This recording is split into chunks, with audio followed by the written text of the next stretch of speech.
Hey friends, welcome to the Strangers in Common podcast. I hope this finds you well, but if you're not well, that's okay. I'm always here for you. So let's go ahead, we'll jump right into the episode. Let's go ahead and get to know somebody that you don't. And today, that person is Lynn. All right, Lynn, thanks for joining me on this. So we'll go ahead and jump in and wherever you want to start and take us on a journey through your life. All right, man. See, it's where to start with one. My name is Len. White people know me by Llama, Len Llama. I'm from New Rochelle, New York. I was born in the Bronx, but I moved to New Rochelle before I can even process thoughts and remember anything. So I was here at like 1 year old. My family moved here. My mom. Um, I'm a first generation American for sure. So my parents is from Jamaica. Okay.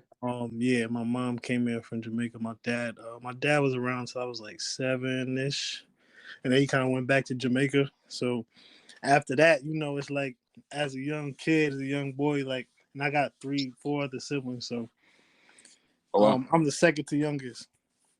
So yeah, I got a brother and 3 sisters. So once my pops wasn't around, my mom working as a Jamaican, they got 3, 4 jobs, so she's working all day. So I'm just free range. Once my pops is gone, it's like, that's where it starts. I'm just kind of outside doing whatever. So, yeah, So that's did your only. older siblings then help raise you? Is that how it kind of worked out there? Yeah, pretty much my oldest sister, she pretty much raised the rest of us because she got a little gap between like the one that's younger than her. She got like 10-year gap, so she's like, she's like our second mom, really. Gotcha. Yeah. Um, Real quick before you continue, just so you know, if your phone screen goes dark, it might cut you out.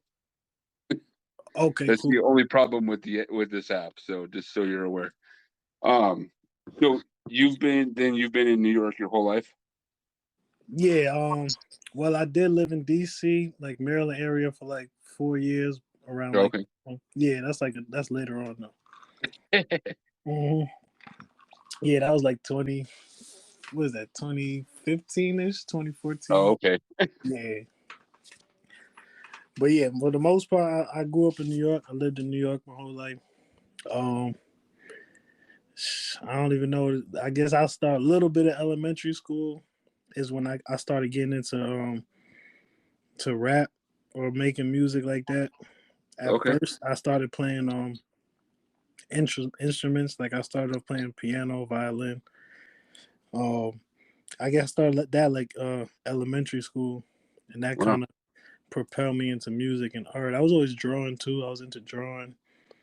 Like people knew me as like somebody that could draw pretty good at elementary. I really was getting it from my brother because he was super dope with the drawing from early, and I was kind of just following him and started drawing and shit too. And then yeah, from there I think we just started making music. It started with me just getting that 50 Cent album, that June album, Beg for Mercy. It was over Yeah. from there. It was over from there. I'm like, man, nah, I want to rap. So I'm like in 4th grade.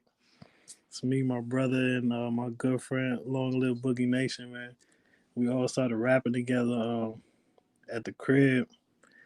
I was at the crib, just we recording music, putting it together on the little sound recorder on a Microsoft. I don't know if anybody remember that on the old computers. It was just a little app on the Microsoft computer called Recorder, where you Yep. could just literally record your voice on it. But we used to record a beat on the first. We used to press record on the recorder, record a beat on it, then open the app again and put one under it, and then press it real quick, play the beat, and then record our voice over, and then Oh, so you were record back. mixing even before? Yeah, we were doing some kind of finesse. We were just making it happen, just making tracks on some crazy, just I don't know, just thinking of some crazy ass ideas, and we made it work. So that was just me, my brother, and my homie started recording tracks, and then from there it's like I don't know, it's just growing up, young kid in the inner city. I'm from New Rochelle, New York. Just for reference, for people that are listening, for reference, it's like New Rochelle is basically like 10 minutes from the Bronx and Okay. 30 minutes from like Times Square, New York City. So just for geographic reference, Right. The that's only what. place I've been out there is Times Square, like that area right there. So. Yeah, just for reference, I know most people have been to like the city, Times Square, like New York City. So Right. Empire State Building, and all that, we're like 30 minutes from there. Oh, okay. Yeah, so that's what New Rochelle is, and yeah, so we're like right there. We call it Westchester County, so that's why I grew up, and just being outside after that through middle school. It's like you get into stuff, you start going outside, especially as like I had so much freedom as from young, like what I'm saying. So I was outside really from like fifth grade, fourth grade, sixth grade, pretty much just outside doing whatever. Right. You get into stuff, listening to G Unit, man. I only have my mind on one thing, I'm like, man, I'm gonna be a gangster, So that's what I was kind of into, I was on that. But luckily, I don't know what to say luckily, but like a lot of my like majority of the people I was hanging around middle school, like they were like the first to like get locked up, and that Okay. kind of just left me with nobody to really do that type of shit with. Cause like early on, y'all make y'all little cliques and groups, and you got your thing going.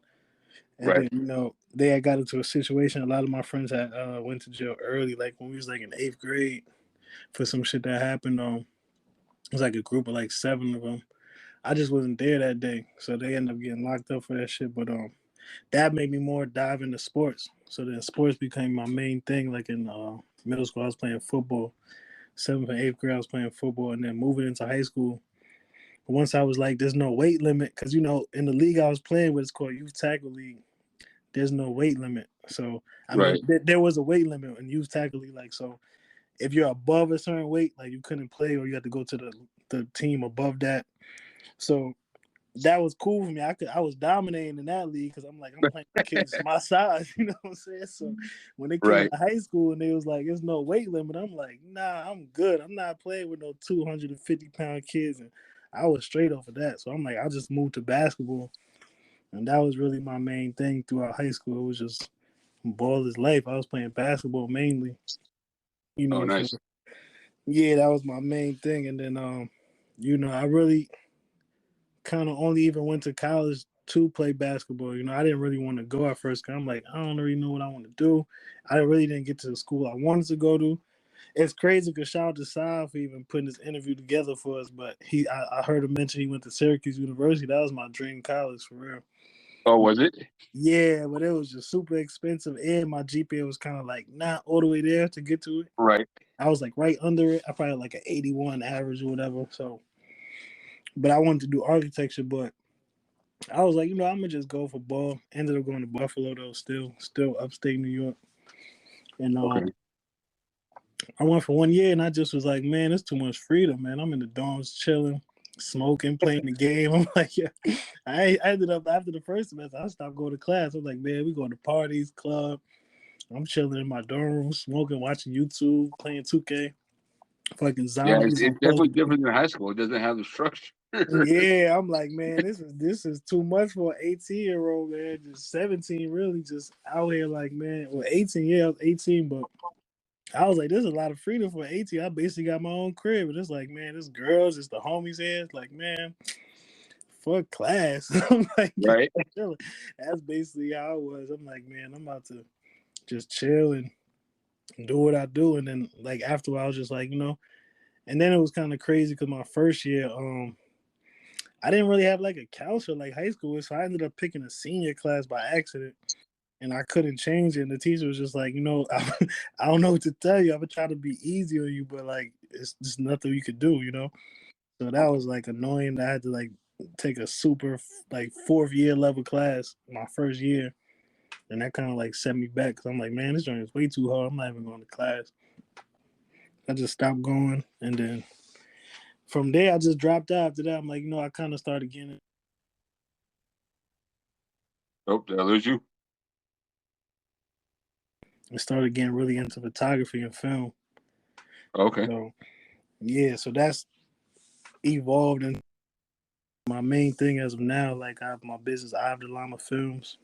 Like I've shot with, plenty of celebrities I might know, like not to name drop, but like Steph London, Ed Lover, Benny the Butcher, Lil Uzi, Nicki Minaj. Like, I just shot plenty of people, got pictures and photos of Really? plenty artists, and that was just in a short period of time of me just taking it serious. I always kind of been into film too, and photography and videography from young, because before my dad left, he left like a little VHR camcorder type camera in the crib. Right. Me and my brother used to mess around with it and shoot little stupid short home videos and films and stuff, and just get creative with it. So I was into it from then.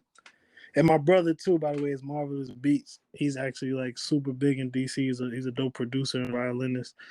He Oh, probably seen nice. him on, yeah, you might have seen him on like NPR Tiny Desk. He did a joint with Gold Link on there. If you know NPR Tiny Desk, he's in that I episode. do know what NPR Tiny Desk is.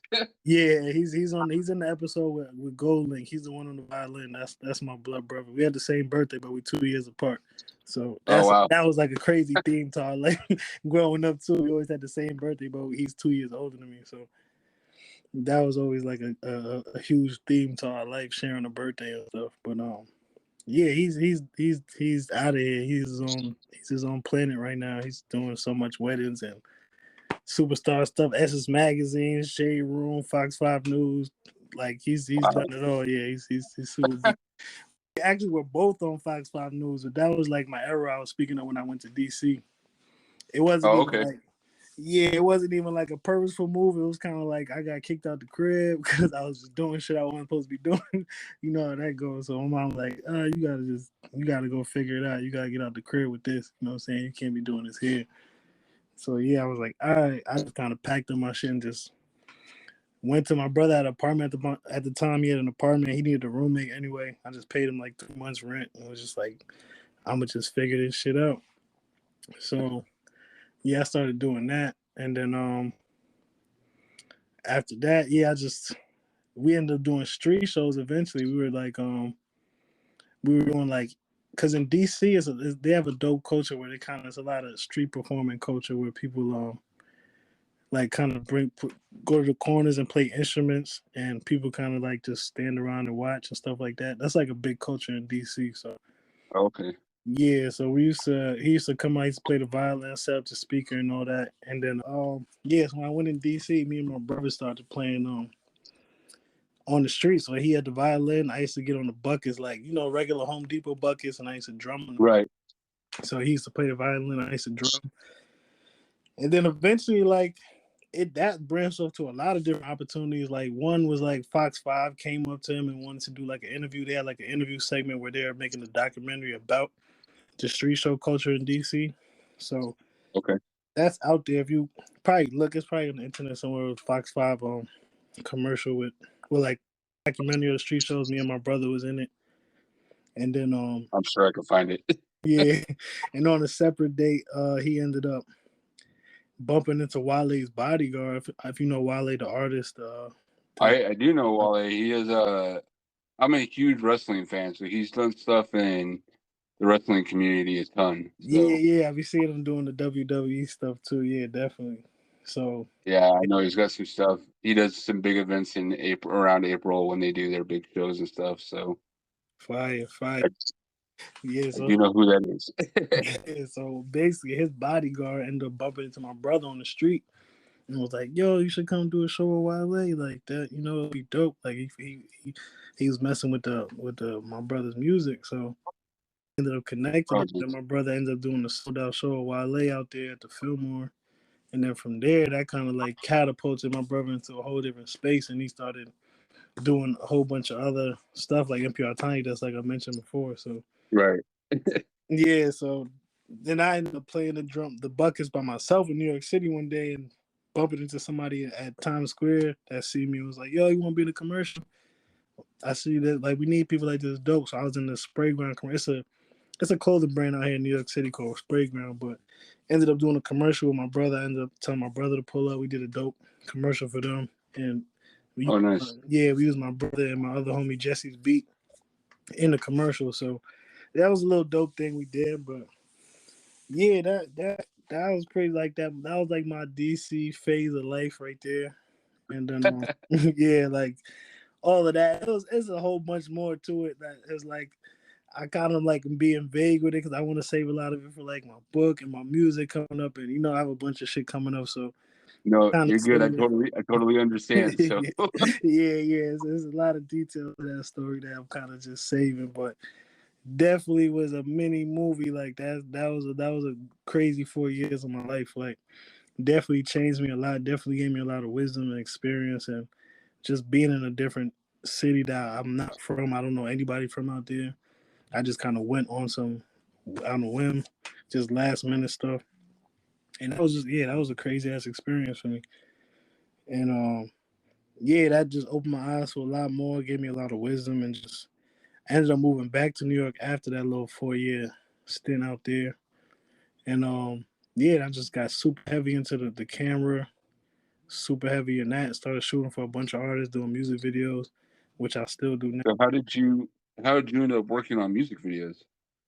Um, Basically, I knew a bunch of artists. I always knew a bunch of artists, like just local ones that rapped and stuff. So as I was Okay. getting into the camera, I was like, I'll shoot your video $50. You know what I'm saying? Like, I just wanted the experience and to learn how to shoot a video and to get nice with Right. it. So I just started doing it for $50. Like, yo, I'll shoot your video. I started shooting for a bunch of different artists out here, and then I just eventually just kept getting nicer. I kept getting nicer with it. Got a newer camera, and then to the point now where I'm like, I consider myself like pretty nice with it. Whereas now I'm charging what I'm charging now, and it's like I didn't work with so much bigger artists now. It's like it's 100% emotion. So So what's been your favorite video to shoot? um If you can name one, I totally get if you can't. But yeah, I would say Mari Don is the main artist I work with called Mari Don. He's about to blow up this year. Y'all gonna see for sure. But his name is Mari Don, MARRIDON. If anybody's on okay, YouTube, you can search up Mari Don Gunman, gun with a V though, GVN. That video okay, is lit because we shot it in like 3 different states, and it's just a movie from beginning to end. Like if you watch it, I shot that whole video, edited that whole video. That video was crazy. I ain't gonna lie, that was probably my favorite video to shoot. Just because nice. it took so long to shoot, and we were it's like a party throughout the whole video. It's fire. You'll see it if you check it out. If anybody else checks it out, y'all see it. It's super dope. I'll look after we're done talking. Yeah, I yeah, for sure. ain't gonna try to watch He's a videos while we're dope. having a conversation. Yeah, he's a dope artist for sure. He's about to blow up this year, man. He got a lot of dope music. He's got a bunch of stuff Nice. coming up too. We're about to do so. I'm excited. This year is gonna be dope. This year. Yeah. So it has your life taken the trajectory that you saw as a kid, or is it more than you expected? Yeah, it's definitely been a lot more than I expected as in turns to it.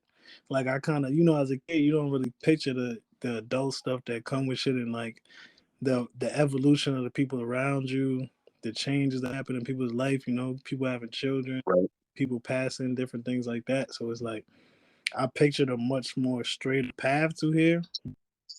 Definitely been what I pictured it was gonna be. It's just now I'm getting to the point where it's like, all right, this is exactly what I pictured, and it's gonna hit that next level that I really pictured it being.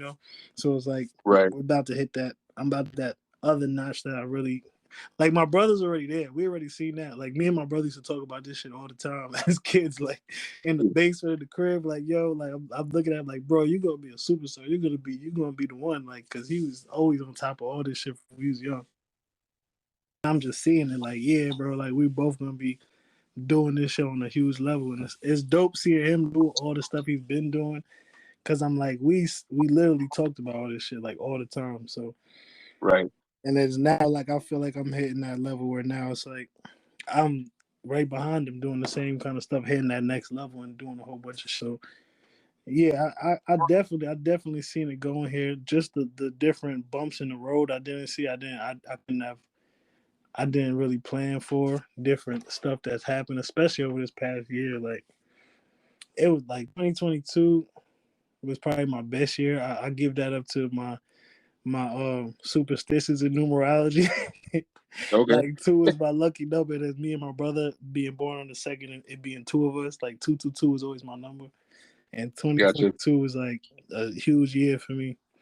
Just towards the end of it, got crazy. Like my best friend ended up killed on some crazy shit, but that like kind of put a twist to the year and like put a twist to like a whole bunch of shit going on in my life. But last year was still dope. It's just going through it, like everybody grieves different, but you don't really notice you're in that space until you're like through it. You know what I'm saying? And you look back like, Right. damn, I kind of even wasn't in a right space, but I kind of thought I was. I was just distracting myself and distracting my mind from it, but yeah, that shit kind of sticks with you in a weird way. It's kind of hard to explain if you until you go through it and you experience it. It's like it's a weird thing.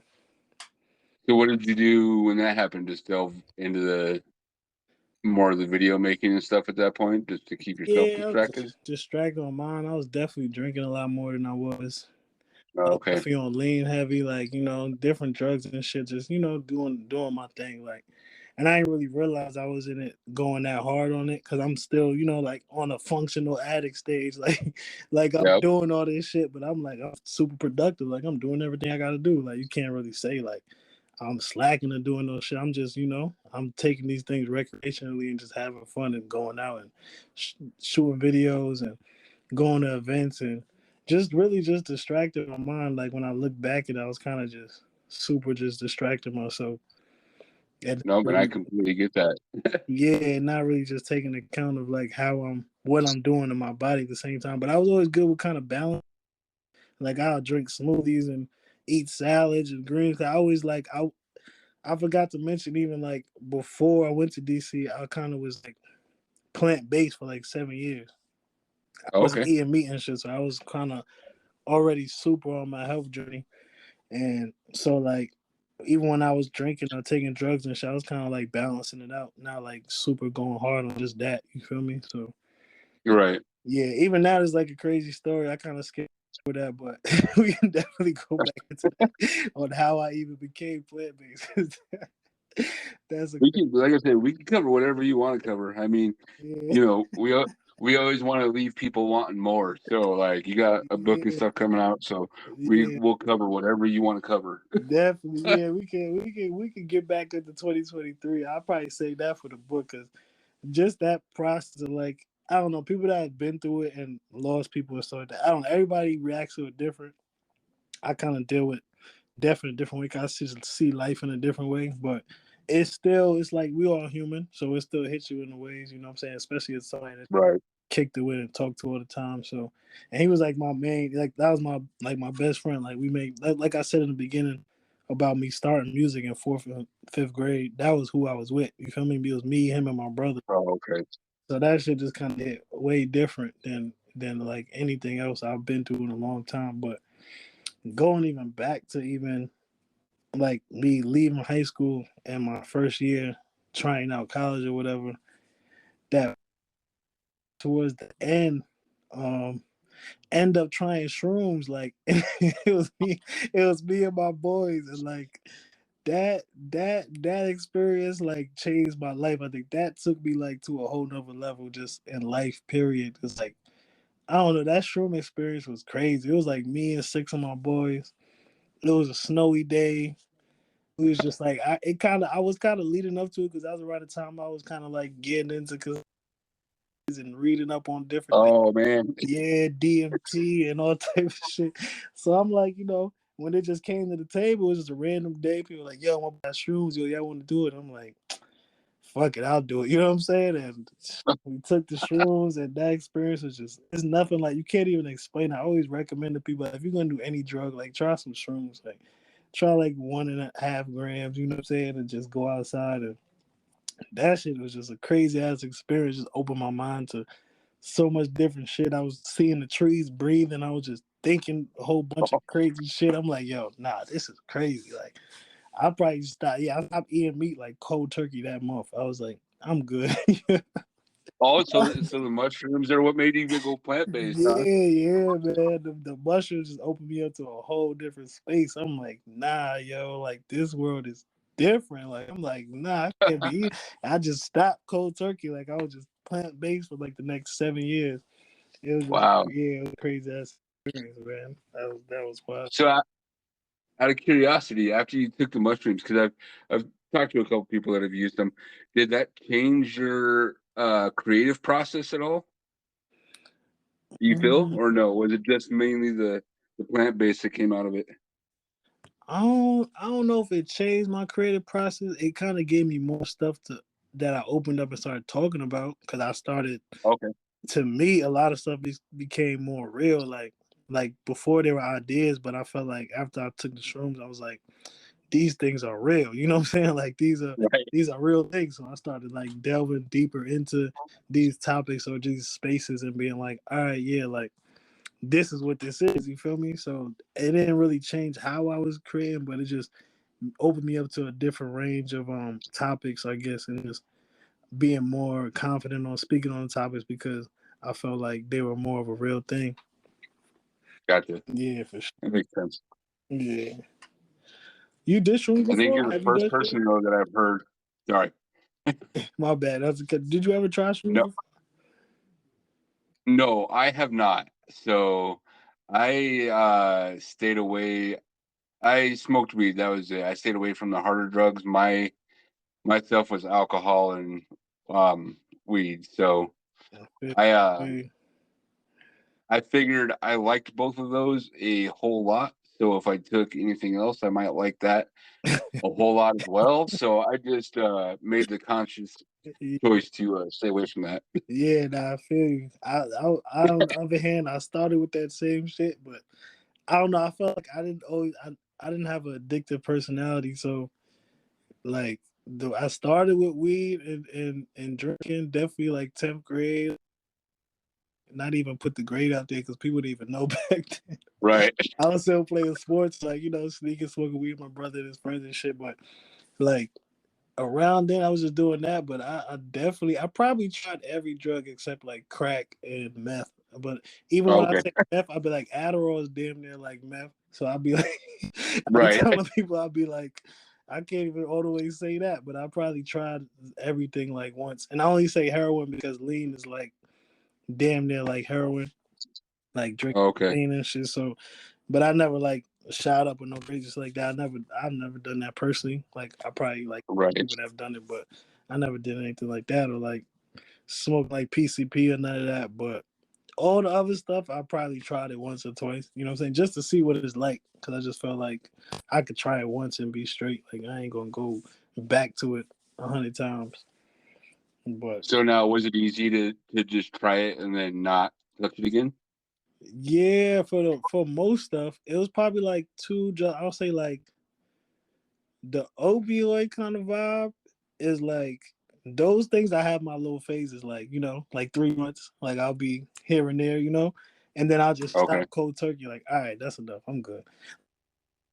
I'm weird like that. Even with weed, like I smoked weed damn near all my adult life, and then I just randomly just stopped one day. I haven't smoked weed in like a year and a half.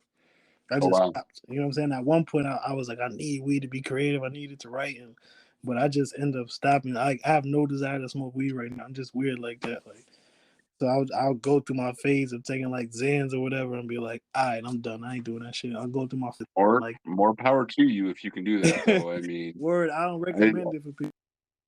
right. Definitely not, because that shit definitely you go through it. Like when you stop, it's not like super easy, but I can do it because I'm just like I got shit to do. Like I'm not finna be stuck on drugs. Like I'll go through my little withdrawal process for 3-4 days. Like, all right, this shit, I feel like shit, but I'm not Right. gonna go back to it. You know what I'm saying? Because I know like I got a bunch of shit to do, and I feel like that having like purpose help you from getting in those drug holes. I think because if I didn't have anything I really wanted to do, I'll probably be stuck in that hole. Like just doing it because I'm like, what else am I gonna do? Right. So No, and that makes sense. I mean, I know that when I was drinking, that was probably honestly the consensus because I was doing it before I had my daughter, and then once I had her, it was like, okay, that's it. I'm mm-hmm. not touching that stuff. Yep, definitely, and the kids will do that for sure. Having them children, that that's gonna set you straight for a lot of people.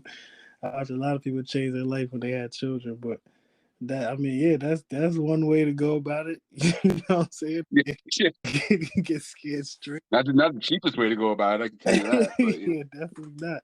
I'm scared now to this day. I'm the safest motherfucker you know. I'll be like, nah, I'm scared. Yeah, if I have a child, it's gonna be super on purpose. But you're like, I like my money, I like my yeah, I like time. my I'm good. freedom. I like my yeah. And definitely just picking the mother is another task in itself. So yeah. Yeah, So yeah, I mean that's kind of my flaw. Like I was just kind of being experimental. I felt like it definitely helped my creative process too. It just put me more in like a open my mind to different things and open like different parts of my mind and just started thinking different. And that's kind of was my whole point of doing it. You know what I'm saying? Just trying out different stuff. Like, let me see how I feel when I take this. Let me see how I feel when I take this. I got you. The last year it kind of was like, yeah, it was more like a comfort thing, like distracting my mind type of shit. So I was on the drinking lean heavy, like whatever painkiller type of shit, and I'm like, yeah, that kind of like had a little hold on me for a second. Though I ain't gonna lie, like I was still super productive. I'm like a super functional person on like anything that alters my mind. Is like even when I'm drunk, like I'll interact. Like you'll think I'm sober. You feel what I'm saying? So Right, like I'm kind of just like that. So even when I was in my little phase, I'm like I'm just getting over like starting this new year. Like even before Thanksgiving Day fast, I was completely sober and drink nothing, no wine, nothing. I was just super sober, just like pre getting myself in. I knew this year I'm not doing anything. I'm going super sober throughout the whole year. I'm not even smoking fucking hookah. I'm not doing nothing. You know what I'm saying? So I'm kind of like even in that space now, like going to the little withdrawals and like getting it all out of my system and detoxing. So I'm just like, yeah, this year I'm just going straight through the year, super sober, just being productive, having more energy. That is the upside of me being extra sober. Is I have a lot more energy and just a lot more. I want to say I'm more productive because I was still doing a lot of shit. right, I was in my in my phase, but when I'm sober, it's more just the end. Sleep a lot when I'm in that phase. I'm just sleeping, so I definitely have more energy to just be up and out and active. Yeah. no, I definitely understand that part. So what's your goals then for this year? If you're gonna say if you're aiming for a sober year, My do you have like anything that you want to accomplish, big that you want to accomplish? I mean, I'm sure there's little goals and stuff, but Yeah, definitely. I feel like this year is a bunch of stuff is like about to kind of just fully blossom. Like the last 2 years, it was kind of like the seed sprouting of a lot of stuff that was planted like years ago. Like even with my good man's that my artist, the main artist I work with, like he's about to blow up this year. My projects and stuff about to blow up this year. I got a short film coming, cooking up. oh, nice. Yeah, I got like a project coming out. A few other projects that close artists I work with that I'm gonna be involved in. So that's pretty much why I'm like, this has got to be a super focused year because this is like one of them like years where it's like next level year. You know what I'm saying? Where I got to take everything up a notch as far as the business go. I got to be on top of my business. I got the LLC and all that already made. I got my business there. I got to start being on my taxes, all type of stuff. You know what I'm saying? So I feel Oh, like nice. to be super sober now and really on top of everything because it's like this one of them deciding years. Like as far as a lot of stuff is gonna happen this year as far as business. I'm like, all right, let me straighten up. Let me be on my P's and Q's. You know what I'm saying? This just me being super transparent because it might help anybody creative and stuff like because creatives get in these phases. I'm like you do a little this, you do a little that. And it's like you want to get in that creative mode and find your creative space however you can. And you also like in a lot of social spaces where things are going on like this, and people are drunk. You know what I'm saying? People are doing whatever they're Yeah. doing. You could easily get into that loop of just feeling comfortable doing it, but at the same time, it's definitely important to be on top of the business, on top of your focus as far as like just regular life. So definitely the discipline you got to stand on it at some point. Definitely stand on the discipline and the health because that's always number one. If you ain't got your health, you can't do nothing. You know what I'm saying? So I No, I definitely, definitely understand that. yeah. So for sure, I try to stay on top of my health. Number one. So let me ask, what? Because you said you're a first generation American here. So Yeah. I'm sure you faced all kinds of hassles with that, and we don't have to get too much into that kind of stuff. But what advice would you have for kids or teenagers or anything like that that are kind of maybe going, because we got, I mean, obviously, you look at the news and there's a ton of migrants and stuff coming over Mhm. and things like that. So, do you have any advice how to navigate? I mean, any of this for people that you know don't have the established roots and stuff here? Yeah, I mean, that's one thing about it too. Like my family was always super small here, and it became so normal to me. It's something I don't even think of. But like sometimes when I chill with some of my friends, they have all these cousins and aunts here, and I'm like, damn, you got a big. This is your regular life. Like you got cousins you Right, normally talk to, and y'all just hang out. And you got aunts and uncles. I'm like, I don't even really, you know what I'm saying? But I feel like you ain't grow up in my house with me or ever come to my house. Like I don't really know you as far as like a cousin or family member like that. right, I don't know. Like I can't even call it, bro. Like majority of my life, I was just outside, bro. Like I just got involved. I played sports. I was good with art, and that kind of like put me in friend groups. Like like just being okay, not scared. Like just showing my talents. Basically, my talents kind of ushered me into different communities and friend groups. And I was always like, especially in New Rochelle, like if anybody knows about area Westchester, like especially New Rochelle, it's literally a balance of every single culture, like from the Jewish people to Italians to Indians to Asians to like regular Africans to American, like right, to like super street people, like you know what I'm saying, to like it's literally all levels of life are like in this one town, and it's not even a huge town or city, you know what I'm saying? So it's like I grew up with every kind of person. That kind of like for me, for coming having been a first generation American, this was probably the best place for me to be because it was also other people from other cultures and that were also maybe first generation Americans as well. So I kind of blended straight in, especially if you come to like if they come to New York, especially as a first generation American, there is a lot of first generation Americans here. Like, so you probably just gonna fit straight in.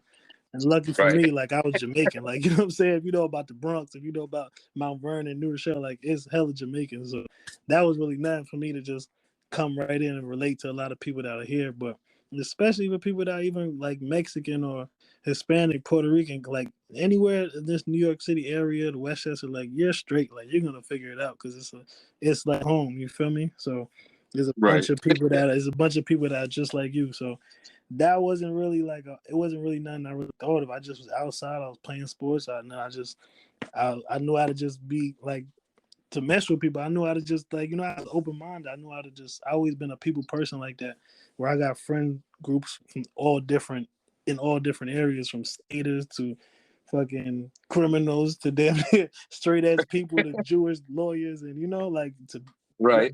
rabbis. Like literally, like I know I'm cool with all different kind of people, and especially sports people, obviously, and then artists as well. So I was just always kind of in that middle group, but it kind of also kind of isolated me in a way because I didn't really all the way relate to anybody like that. You feel me? Because I was always like a standout, like a in a weird way. Like I was relatable, but also like weird because like I didn't really have like a big ass family. I was like in a weird middle place. You know what I'm saying? Where it's like I related to people, but not all the way 100 because I had so much different variables that made me different. You feel what I'm saying? So that's kind of like that was kind of like a weird, but I was like, I made it work. I don't know how to explain it. You know what I'm saying? I don't really know how to I explain it think like you that. explained it fine. So, Yeah, I yeah. mean, it, I ask because obviously I don't, I don't have any insight on that. So, Mhm. your upbringing and my upbringing are completely different, obviously. So, it's good to hear from other people what they went through coming up. So, Yeah, nah, I feel you. What state did you grow up in? I'm in Colorado. That's where I've been my whole life. Oh, So Colorado is fire, man. I just recently went out there last year. Like the scenery, like the whole everything is just fire. Like the mountains in the distance and everything. I was driving out to Denver and stuff. I'm like, this is fire. This is yeah, fire. it's I mean it's very beautiful out here. You know, I joked on a previous episode that like you get tired of it.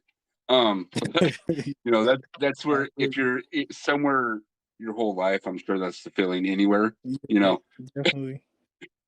but yeah, I mean, been here and then traveled a couple places, New York, Vegas, New Orleans, stuff like that. But Mm-hmm. it's always Colorado. So, That's fire. now are you still are you gonna make more music, or are you just focusing on your movies and stuff now? Oh yeah, definitely. I literally just got back into my music bag. Like I just started dropping again in September that just passed. I took like 2 3 years off. I was just super into the camera because my homie, like I explained, that I started making music with. He Yeah. had just got out of jail around the time I moved back to New York, like 2018, 2019. He did like 6 years. So he ended up getting out. And then I kind of put my music on hold because I'm like, he was rapping with me too, like before he came out, and he already had he was building his buzz kind of like we were before he went in. So I was like, Okay. kind of put my stuff on hold, and this is a way for me to get nice with the camera, and I could put him in position to kind of get him back in rhythm. You know what I'm saying? So I kind of put a lot of my music on hold for like 2 3 years just to kind of help put him in position and get Gotcha. videos and visuals and photos and all that stuff. So and then I just kind of got into that rhythm. I just started like helping other artists. I was building my YouTube channel and doing vlogs and stuff. And then, after a while, people were like, man, we missed the music because people would fuck with my music for sure. They was like, yo, like we want to hear some more music. Like your videos are dope, the photos is cool, but we want some music. You know what I'm saying? So Right. I just kind of like was getting more into that bag but like for that 2 years, I didn't really have no desire to record. You know what I'm saying? It wasn't like I was as much as I was purposely taking a break, I also was kind of like I couldn't make music for a little while anyway. It was weird. Like I kind of just wanted to live life and experience stuff and gain more wisdom and knowledge on stuff and travel. So that's what I did the last 3 years. I touched like 3 4 different countries, almost damn near almost every state. I still haven't been to Cali, Texas yet, but like I was just traveling. You know what I'm saying? Just experiencing stuff, taking photos, linking with other creatives, like helping them build different visions they had. And then, it kind of came full circle. And I'm like, my homie that ended up sending me a bunch of beats as producer I work with. And I was like, you know what? It just kind of aligned. It was right in time. I'm like, I'm kind of just jumped back into my rhythm and started just dropping back to back. I just dropped like 6 7 videos this last 3 months. Tape, Nice. EP. So yeah, I'm like back in my rhythm now. I'm just gonna keep dropping for this next year as I'm also doing the other video stuff in the film for sure. So what's a song you'd have someone listen to if they haven't heard you? Um, man, yeah. You're like, oh shit, I don't Yeah, know. I know. I always think of this question, and I'm like, man, yeah, I can answer this, but I'm like, cause it's so much different. Like, it's so much levels to my music. I'm not gonna lie. Like, I don't even want to put it like, but it's a lot of levels to my music. Like, cause I also at first, third and ninth, it was me, my brother, my homie Jesse, and we had 3 other artists too, and then like my homie John Forrest, Hylas Honcho, Levels, but they ended up doing their own thing. So it was mainly me, Jesse, and my brother, and Okay. so we had 39th, and that catalog is like that's a whole nother beast. You feel me? So I'm like, man, I kind of want them to listen to one of those joints. Like I would say, like listen to "Go Get It," third and ninth, "Go Get It." It's like regular, like the number 3 RD 8, and then the and sign, then and I mean 9 TH, third and ninth, and then "Go Get It." Okay. That's a super dope song that we did. And then if it's like just me as my own individual artist, I would have them listen to like Mission Impossible, Lil Llama. Mission Impossible is a song everybody fucks with, but to get to know me like on a deeper level, I would say listen to Motions. Lil Llama Motions is a kind of a slept on song that people didn't really catch like that. I got super deep on there, but I ain't really like put it out like promote it like that. Um, or I would say my recent world tour, that track world tour, that goes crazy. And then, anything on my YouTube channel, the recent videos I drop is like you'll get a taste of like my lifestyle. Like, cause I don't try to get like super high production videos. I usually just get the homie, whoever I'm with, I just be like, hold the camera and aim it at me and we shoot 10 Okay. shots. Cause I edit my own videos. So it's like, I'm gonna get the best. You don't even have to know how to work the camera, just aim it in my direction and I'm gonna cut out and get the best parts of it. So that usually is that's the kind of the advantage I have when it comes to just dropping my videos and visuals to my art. I just could drop it all day. I just tell people aim the camera and I just shoot my whatever I'm doing that day, just record it. You know what I'm saying? So Oh, nice. yeah, so my recent videos, you could just kind of get a feel of like my average life or like what I do. Like I just came back from Miami Art Basel. It's like a week out there where they have a bunch of shows and art shows and stuff like that. So I was out there the top and I shot like 2 videos out there. I just dropped those. So those are my most recent artworks that I've dropped. Nice. Yeah. So yeah, if you can check that out on YouTube, Len LEMA, and check it out. And then just keep up from there. I got a bunch of stuff coming. And then there's a bunch of stuff already on my YouTube. And then the Eye of the Llama brand is like my video side where I'm behind the camera and I'm vlogging behind the scenes with like shoots with different artists. Y'all know, like, the Steph London stuff, the Ed Lovers, the Mari Dons, the Annabelles, Okay. the Spain artist I'll be working with too. She's super dope. Like I got it's a bunch of stuff on my on the YouTube vlog channel where y'all can see a lot of dope content too. Recently we actually just had the show with the Baby. I don't know if y'all know the artists like the Baby and TJ. I know. Yeah. Yeah, we just had a super dope show out here in Westchester at our venue out here, and I was behind the scenes on stage shooting for them and stuff. So you could check that out. I just dropped that like 2 days ago. Oh, nice. Yeah. I mean, I grew up suburban white, but I was always drawn to hip hop. So Yeah, you're not yeah. you're not speaking Greek to me on some of the stuff. All right, cool. Yeah. It's just for the listeners and everybody, you probably know. Colorado is right there though too. Like I'm surprised no breakout artists came from Colorado yet, but when I was out there, they super they soon with the Sorry. Nah, you good. My dog hears a door and like automatically freaks out. Yeah, that's how my dog used to be for sure. I already know. So where else can, besides YouTube, can people find your stuff? Yeah, Instagram. I'm Eye of the Llama. I'm Eye of the Llama everywhere. That's EYEOFTHELAMA. The llama with one Okay. F.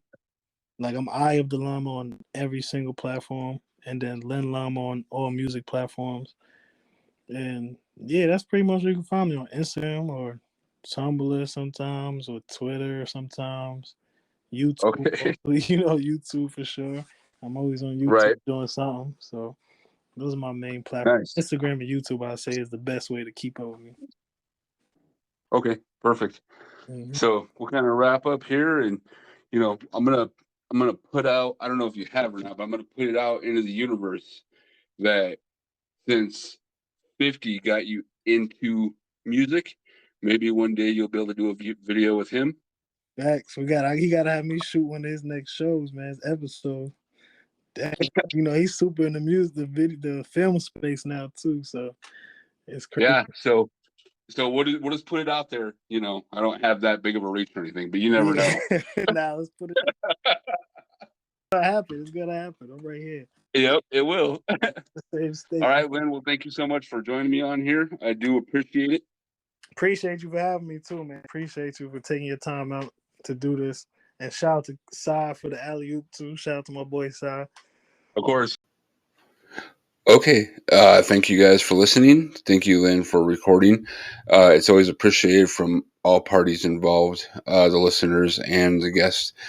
Remember, go to stickopodcast.com. We have merch. We have links for the YouTube videos, which currently are now all up through the current episode. You'll find episode transcripts, which are being worked on, and then just anything you need.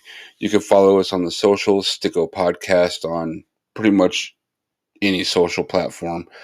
And you can send us an email, stickopodcast@gmail.com, if you ever want to be on the show or have anything you want to talk about. And again, until next time, be safe. Don't be a stranger.